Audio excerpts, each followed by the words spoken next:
प्रसाद यादव जिंदाबाद, दीनानाथ प्रसाद यादव जिंदाबाद।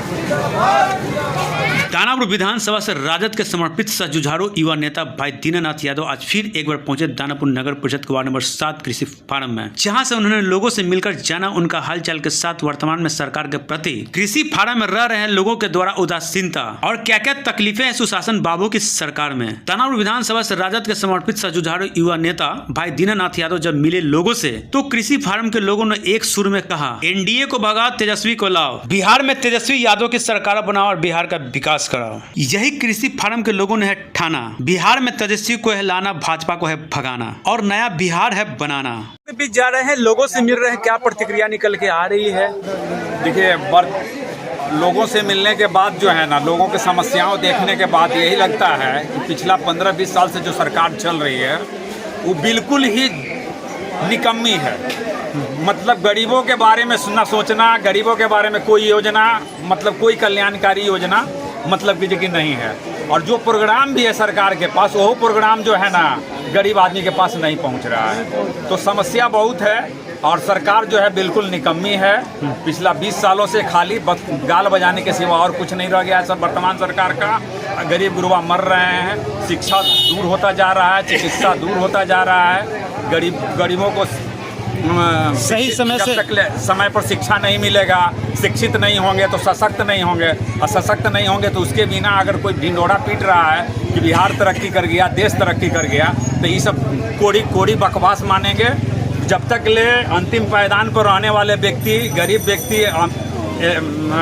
एनडीए की सरकार में ज्यादातर मंदिर मस्जिद की बातें की जाता है, फूल माला मंदिर मस्जिद की बातें की जाता है, मुद्दे की बात नहीं होता, शिक्षा चिकित्सा की बात नहीं होती, बढ़ती महंगाई पेट्रोल डीजल की बात नहीं होती है। ऐसे में क्या कहेंगे? वही तो बात हम कह रहे हैं कि मूलभूत जो चीज़ें हैं, जो मतलब कि जो रोजगार सृजन का, जैसे युवा लोग हैं, तो युवा लोग ऐसे ही मतलब उनका एनर्जी मतलब कि बेकार जा रहा है। उसे अगर यहाँ पे उद्योग धंधे लगाए हुए रहते तो आज युवा लोग इतना बेरोजगार नहीं होते। छात्र नौजवान जो है लाठी चल रहा है, तो छात्र नौजवानों पर लाठी नहीं चलता। तो बहुत सारी समस्या है, सब जगह समस्या हम लोग देख रहे हैं, उससे रूबरू हो रहे हैं। जनता का एक ही कहना है कि वर्तमान सरकार हम लोग पर कुछ ध्यान नहीं दे रही। ये घूम रहे हैं तो फीडबैक निकल के आ रहा है। हाँ, फीडबैक निकल करके आ रहा है। तेजस्वी यादव जी को क्या कहेंगे? मैसेज जब ये सुन रहे हैं, लोगों से जब मिल रहे हैं, रूबरू हो रहे लोगों से, तो तेजस्वी बाबू तो भाई वो तो 17 महीना की सरकार बनी तो अल्पकाल में ही उन्होंने दिखा दिया कि हम जनता के प्रति कितना सजग है।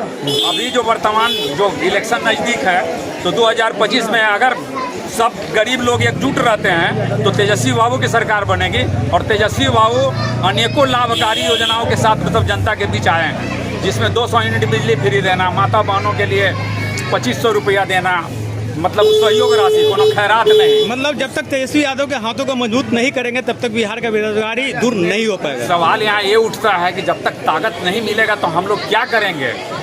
ये समस्या तो मतलब कि मामूली समस्या नहीं है, पूरा सरकार का इग्नोर कर देना। तो सरकार अगर इग्नोर करेगी तो सारा संसाधन पर तो कब्जा सरकार के पास है और सरकार कुछ करिए नहीं रही है। यहाँ से लेकर के केंद्र सरकार दोनों कोऑर्डिनेशन बनाए हुए है। अब बोलता है कि अब डबल इंजन की सरकार है, तो डबल इंजन में लूट भी उतना ही दिखाई दे रहा है। अब तो 70,000 80,000 करोड़ का घोटाला हुआ है और उसी का इंस्टीट्यूशन बोल रहा है कैग कि भाई मतलब 80,000 करोड़ का हिसाब नहीं दिया।